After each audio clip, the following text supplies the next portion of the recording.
Hello my dear students. सबसे पहले आपका बहुत बहुत ज़्यादा थैंक यू। आप लोग मेरी वीडियोस को पसंद कर रहे हैं, मेरे लेक्चर लेसन्स को सुन रहे हैं, समझ रहे हैं। देखिए मैं ना कोई भी वीडियो को पूरा क्वेश्चन पेपर सॉल्व करके नहीं डालता। द रियलिटी इज मेरे को मेरी वीडियो को थोड़ा थोड़ा पार्ट्स में इसलिए बनाना है, डालना है, ताकि आप लोग एक आराम से क्वेश्चंस को टेक्निकल को समझ सकें। यू गेट अ टाइम कि आप उसको प्रैक्टिस कर सके। वरना क्या होगा, एक वीडियो डलेगी, आप लोग देखेंगे वॉश आउट, नो प्रॉब्लम, उसमें कुछ नहीं फायदा होगा हमें। ठीक है, तो अब मेरा एक जो ऑब्जेक्टिव है, हम जिस चीज़ पे चल रहे हैं, हमारा आईएससी का 2024 वाला पेपर, ठीक है, हम उसी की ही प्रैक्टिस में लगे हुए हैं। अगर आप लोग मेरे पिछले पार्ट्स को देखेंगे, पार्ट 1, पार्ट 2, पार्ट 3, पार्ट 4, इस तरह से आप देखेंगे तो बहुत आराम से आपको समझ आएगा कि मैं जिस चीज़ पे मेहनत कर रहा हूँ, मैं स्पेसिफिक क्वेश्चंस पे ला रहा हूँ। ठीक है, ताकि आप लोग टेक्निकल पार्ट्स को समझ सकें, हर क्वेश्चन को इंडिविजुअली प्रैक्टिस कर सकें। ठीक है, आपको याद होगा मेरी एक वीडियो में था क्वेश्चन 7 हमने सॉल्व किया, मलॉय वाला, जो एडमिशन का क्वेश्चन था, मलॉय वाला। आप पेपर देखेंगे, आईएससी 2024 वाला पेपर है हमारा अकाउंट्स का। ठीक है, अब इसी में ही हमारा एक और करके पेपर है, और करके सारी क्वेश्चन है मीतू एंड ऋतु वाला। इससे ऊपर हमारा कौन सा क्वेश्चन था? इससे ऊपर हमारा क्वेश्चन था मलॉय वाला, मैं सुजॉय मलॉय वाला, उसी का और का पार्ट है। देखिए हमें होगा इंटरनल चॉइस होंगी हमारे चैप्टर वाइज। ठीक है, बट हमें हर तरह के क्वेश्चन के लिए प्रिपेयर रहना है। मैं बार बार एक चीज बोल रहा हूँ, जो आईएससी का पेपर आता है, it is different from other boards paper. जो अदर बोर्ड्स के पेपर्स होते हैं, rather it is CBSE, rather it is state boards, उनमें पेपर्स की थोड़ी सी फॉर्मेशन डायरेक्ट होती है हमारी। ठीक है, बट जो अगर आप आईएससी के पेपर्स को देखेंगे, उनमें पेपर हमारा थोड़ा टेक्निकल है। ठीक है, मैं बार बार बोल रहा हूँ, टेक्निकल है मीन्स इनडायरेक्ट है, तो हमें उस अकॉर्डिंग पढ़ना है। हमारे पास अभी क्वेश्चन है, क्वेश्चन नंबर 7 हमारा है, और वाला पार्ट है, Meetu and Ritu are partners sharing profits and losses in the ratio of 2:3। ठीक है, an extract of this balance sheet हमें दे रखा है। एक्सट्रैक्ट बैलेंस शीट का सबसे पहले यहां मैं थोड़ा सा अपना एक वर्किंग लेता हूं आप लोगों को समझाने के लिए। ठीक है, मीतू एंड ऋतु दो पार्टनर्स की बात करी गई है, and the ratio is 2:3, so means Meetu is 2/5, Ritu is 3/5। देखिए अगर आप लोगों को याद होगा, आपने पढ़ा हुआ होगा, आपने मेरी वीडियो में देखा होगा, हम ना हमेशा चार चार चीजें डिस्ट्रीब्यूट करने की बात करते हैं। ध्यान से देखिएगा, मैं अब आपको यहाँ क्या बताने जा रहा हूं।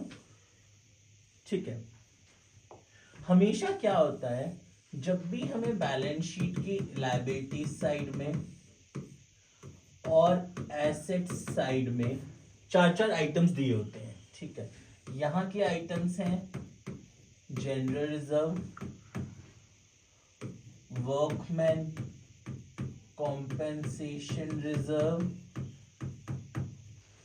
इन्वेस्टमेंट फ्लक्चुएशन रिजर्व, उसके बाद हमारा आता है P&L अकाउंट, क्रेडिट बैलेंस यानी कि प्रॉफिट। ठीक है, general reserve, workman compensation reserve WCR, investment fluctuation reserve IFR, P&L account, credit balance. इस साइड होता है goodwill, advertisement suspense, deferred revenue expenditure, और P&L अकाउंट डेबिट यानी कि लॉस। हमारा एक नॉर्मल ट्रीटमेंट क्या होता है, ये जो सारी चीजें होती हैं हमारी लायबिलिटी साइड की, हम इनको क्या करते हैं, पार्टनर्स कैपिटल अकाउंट जब हम बनाते हैं ना, ये सारी लायबिलिटी साइड वाले आइटम को पार्टनर्स कैपिटल में हम लोग क्रेडिट कर देते हैं। पार्टनर्स कैपिटल में क्रेडिट कर देते हैं। इन सारी चीजों को हम लोग पार्टनर्स कैपिटल में डेबिट कर देते हैं। ठीक है, तो ये नॉर्मल हमारा अकाउंटिंग ट्रीटमेंट है। इस पूरे ग्रुप को, इस पूरे पेज को हम लोग क्या बोलते हैं, accumulated balances of profits and losses. Accumulated balances of profits and losses. Accumulated का मतलब क्या होता है, कोई चीज इकट्ठा होना, ग्रुप हो जाना। ठीक है, ओके। पर अब इस क्वेश्चन में ना थोड़ा सा टेक्निकल पार्ट आ गया। थोड़ा सा टेक्निकल पार्ट क्या आ गया, इन्होंने हमें बोला कि एक नई पार्टनर आ रही है Neetu, as a new partner for 1/4 share in the profits of the firm regarding the treatment of the reserves and the accumulated losses. Accumulated losses if any is to be written off. देखिए कोई भी accumulated losses हैं, मतलब ये वाली चीजें हैं, इनको राइट ऑफ करना है। राइट ऑफ मतलब इनको तो नॉर्मल डिस्ट्रीब्यूट करना है, ठीक है। सबसे पहले हम देखते हैं हमारे accumulated लॉस कौन से हैं। इस साइड में मेरा एक accumulated लॉस है प्रॉफिट एंड लॉस अकाउंट का, इस साइड में एक एक्यूमुलेटेड लॉस है। ध्यान से देखिएगा, इसमें मैं कुछ रिवैल नहीं बना रहा, मैं पार्टनरशिप वो नहीं बना रहा हूं, हमारा क्या कहते हैं ultimately, just a sec,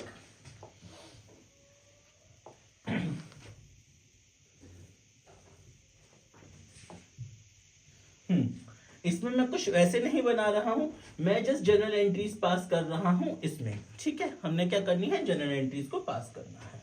got it. सबसे पहली जनरल एंट्री मैं अपनी पास करता हूं, जो इन्होंने मुझे बोली है accumulated losses if any is to be written off वाली, ठीक है जी। फर्स्ट जनरल एंट्री आ जाएगी मेरी,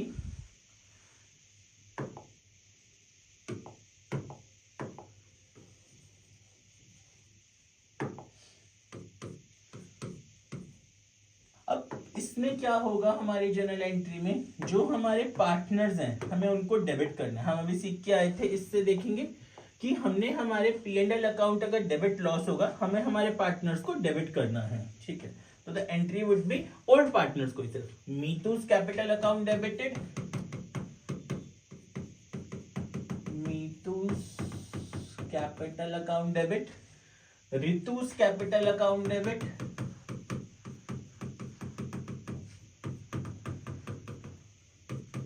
टू P&L अकाउंट, ठीक है जी।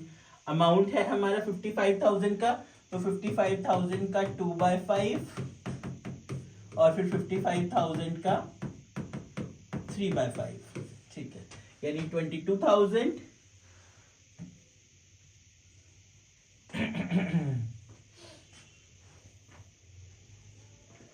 22,000 हम मीतू को डेबिट करते हैं, 33 हम ऋतु को डेबिट करते हैं और 55 से हम P&L को क्रेडिट करते हैं, ठीक है। हमारा यहाँ तक ओके है जी, हाँ जी बिल्कुल सर, समझ आ गया ये पॉइंट, ठीक है जी। हमने क्या किया, हमने हमारे P&L अकाउंट का जो बैलेंस था उसको राइट ऑफ किया। राइट ऑफ मतलब जो उसका नॉर्मल ट्रीटमेंट होता है, डिस्ट्रीब्यूट करना, हमने वो करा, ठीक है। सेकेंड पॉइंट हमें देते हैं, a workman compensation claim of 10,000 to be adjusted against the workman compensation reserve, the balance of the reserve is not to be distributed, ठीक है। अब यहाँ देखिए मेरे पास वर्कमैन कॉम्पेंसेशन रिजर्व में इस समय 30,000 रुपीज पड़े हुए हैं, गॉट इट। पर उसके बाद में मेरे पास कुछ वर्कर्स का लॉस हो रहा है, इन्होंने कहा हाँ वर्कर्स का 10,000 का लॉस हो रहा है, ठीक है। तो मतलब 30,000 में से 10,000 तो मेरा वर्कर्स का लॉस हो गया, तो मैं उनको दे देता हूं सबसे पहली चीज का, जो पैसे मुझे वर्कर्स को देने हैं।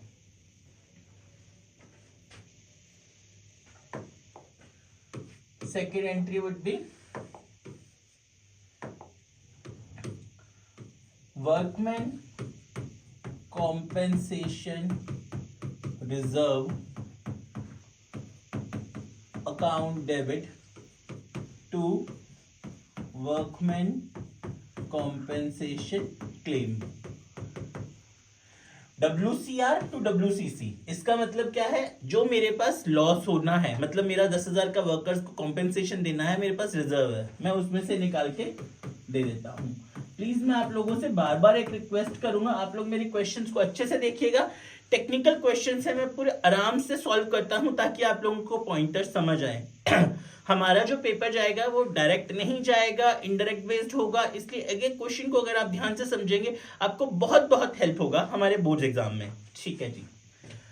अब आते हैं हम यहाँ पे, हमने वर्कर्स को दे दिया, ठीक है। अब उसके बाद जो वर्कमैन कॉम्पेंसेशन रिजर्व बचा हमारे पास 20,000 का बचा हुआ है, ठीक है। पर अब 20,000 का जो रिजर्व है हमारा, हमें उसको डिस्ट्रीब्यूट नहीं करना, इन्होंने कहा है balance of the reserve is not to be distributed.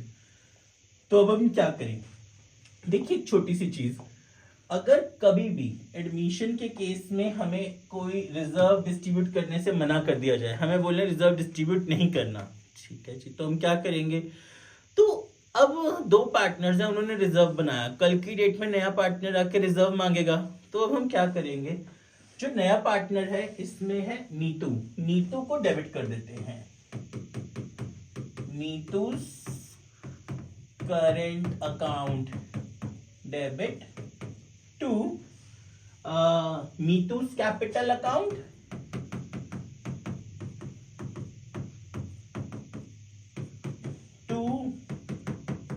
रीतूज capital account. ठीक है जी, Neetu's current account debited to Neetu's capital to Ritu's capital. कैसे हुआ आप देखिए, नीतू का हिस्सा कितना बनता है, देखिए जब हमने स्पेसिफिक बोला कोई रिजर्व डिस्ट्रीब्यूट नहीं करना, तो हम बिल्कुल इजी नए पार्टनर का शेयर देखते हैं कि नया पार्टनर कितना लाना चाहिए, फिर उस कंडीशन में बनता है 20,000 का हमारे पास रिजर्व बचा हुआ है, हाँ जी, तो नीतू को कितना लाना चाहिए था, नीतू का शेयर है 1/5, हाँ जी ठीक है, तो मतलब उसमें नीतू का बना 4,000, ठीक है जी। तो अब ये जो 4,000 नीतू का शेयर बना, ये नीतू और रीतू में दे दो 2:3 में, ठीक है, 4,000 का 2/5 और 4,000 का 3/5। सर आपने ये ओल्ड रेशियो में किया, ये सेक्रीफाइसिंग में नहीं करना था। देखिए मेरी बात, मैं उसी क्वेश्चन में सेक्रीफाइसिंग निकालने की मेहनत करता हूं जिसमें मुझे ओल्ड भी गिवन हो या न्यू भी गिवन हो, पहला कंडीशन। दूसरा, जब मुझे ऐसे कुछ लाइन दी होती है, if a sacrifice 1/3 of his share इतना, वरना मेरा ओल्ड ही सेक्रीफाइसिंग है। चलिए आते हैं, कट किया हमने 1600 2400, बैक टू क्वेश्चन। अब हम दे देते हैं 1600 का नीतू को दे देते हैं, 2400 का रीतू को दे देते हैं और 4000 का इसको डेबिट कर देते हैं। हो गई यहां तक हमारी पार्ट, वेरी गुड जी, यहां तक भी हमने कर लिया। अब अगले पार्ट पे हम आते हैं। इन्होंने हमें क्या बोला, any loss in the value of investment is to be adjusted against the investment fluctuation reserve, the balance of the investment fluctuation reserve is to be distributed. हम डिस्ट्रीब्यूट कर सकते हैं, ठीक है जी, वेरी गुड, थैंक यू जी, आपने बोला हमें हम डिस्ट्रीब्यूट कर सकते हैं। हम हमारा फोर्थ पार्ट लेंगे फिर, ठीक है। हमारे इन्वेस्टमेंट फ्लक्चुएशन रिजर्व में थे 10,000 रुपीज इस समय, ठीक है, पर अगर हम अपनी इन्वेस्टमेंट्स की वैल्यू को कंसीडर करें, इन्वेस्टमेंट्स थी हमारी 80 की, पर अब हो गई है 76 की। ध्यान से देखिएगा, इन्वेस्टमेंट फ्लक्चुएशन रिजर्व आईएफआर में मैंने अलग से 10,000 रखे हैं, पर मेरी इन्वेस्टमेंट्स ना 4,000 से डाउन हो गई है मार्केट वैल्यू, तो सबसे पहले 4,000 तो मैं उसको दूंगा, बाकी बचे पैसे जो इन्होंने मुझे बोला डिस्ट्रीब्यूट कर दो, तो वो मैं पार्टनर्स में डिस्ट्रीब्यूट कर दूंगा, मीतू और ऋतु में, ठीक है जी। लेते हैं investment fluctuation reserve, IFR account debit to investments to Meetu's capital to Ritu's capital, ठीक है।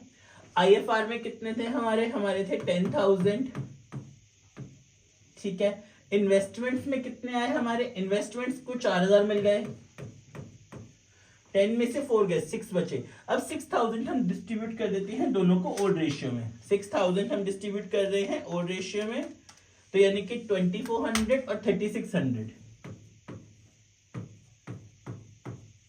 ठीक है जी। यहां तक हमने हमारी अच्छी साफ साफ एंट्रीज बना ली हैं। मैं नरेशंस नहीं लिख रहा हूं, आप एग्जाम में बीइंग करके थोड़ा सा एक्सप्लेन करके नरेशन लिख सकते हैं, मैं जनरल एंट्रीज पास कर रहा हूं। हमारी पहली एंट्री डन, दूसरी एंट्री डन, तीसरी एंट्री डन, हमारी फोर्थ एंट्री डन, ठीक है जी। अब आते हैं अपने एक और पॉइंट पे, लास्ट वन हमारा पॉइंट रह गया, हमारा क्वेश्चन डन हो जाएगा। अरे यार हमारे 6 नंबर हो गए, यहाँ पे हमें मार्क्स अर्न करने हैं, फ्री के नहीं है। Provision for doubtful debt is to be created to the extent of the debtors from the general reserve. The remaining amount in the general reserve is to be distributed. मेरे पास general reserve था 40 का, जिसमें से इन्होंने बोला कि provision for doubtful debt is to be created to the extent of the 10% of the debtors from the general reserve. Debtors का एक 10%, ध्यान से देखिएगा, मेरे को ना debtors दिए हुए हैं 1 लाख के, इन्होंने मुझे कहा जिसका एक 10% प्रोविजन नीडेड है, मतलब 1 लाख का 10% एक 10,000 का प्रोविजन हमें चाहिए, ठीक है जी। वो मैं कहां से बना रहा हूं, जनरल रिजर्व से बना रहा हूं, ठीक है। देखिए जनरल रिजर्व से मैं प्रोविजन बना रहा हूं, मेरा कोई लॉस नहीं है, इसलिए मैं रीवैल में नहीं डाल रहा हूं। इसकी मैं एक नॉर्मल एंट्री पास करूंगा, देखते हैं हम कौन सी एंट्री पास करते हैं। मैं सिर्फ जनरल रिजर्व से हेल्प ले रहा हूं, तो एंट्री हो गई general reserve account debited to provision for doubtful debt. General reserve account debit to provision for DD, provision for doubtful debt. 10,000 10,000। चलिए लास्ट एंट्री बची है बस हमारी एक जनरल रिजर्व की। हमारा ये पार्ट क्वेश्चन बहुत अच्छे से साफ सफाई से डन हो जाएगा। एग्जाम में प्लीज प्रेजेंटेशन का भी ध्यान रखिएगा, जितना आप नीट एंड क्लीन करेंगे बोर्ड टीचर के सामने उतना ही अट्रैक्टिव होता है, उतना हमारा प्रेजेंटेशन अच्छा, हमारे नंबर बनते हैं। ठीक है, इन्होंने मुझे बोला the remaining amount in the general reserve is to be distributed. हमारे पास रिजर्व था 40 का, जिसमें से 10 तो हमने यूटिलाइज कर लिया, बचा है 30 का। 30 का डिस्ट्रीब्यूट कर देते हैं। तो फिर से entry general reserve account debit to Meetu's capital to Ritu's capital. ठीक है जी, जनरल रिजर्व में बचे थे 30 का 2/5 5 6 12,000 18,000। ये भी हो गया।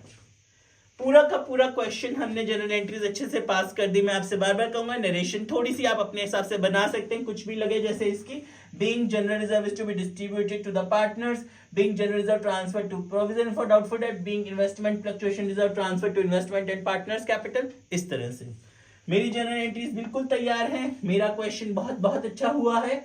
इस तरह से आपने क्वेश्चन को देखिए, एग्जाम्स तक की प्रैक्टिस में मैं एक स्ट्रेच में पूरा पेपर आपको नहीं करा रहा हूं, मैं आपको क्वेश्चन बाय क्वेश्चन करा रहा हूं। अभी हम पार्टनरशिप के क्वेश्चंस पे चल रहे हैं, हमारे अभी क्वेश्चंस बचे हुए हैं। इसी पेपर के फिर मैं अगले क्वेश्चंस वॉल्यूम 2 के डालूंगा, टेक्निकल 1। ये पेपर हो जाएगा हमारा। हमें पेपर टू पेपर सीखना है।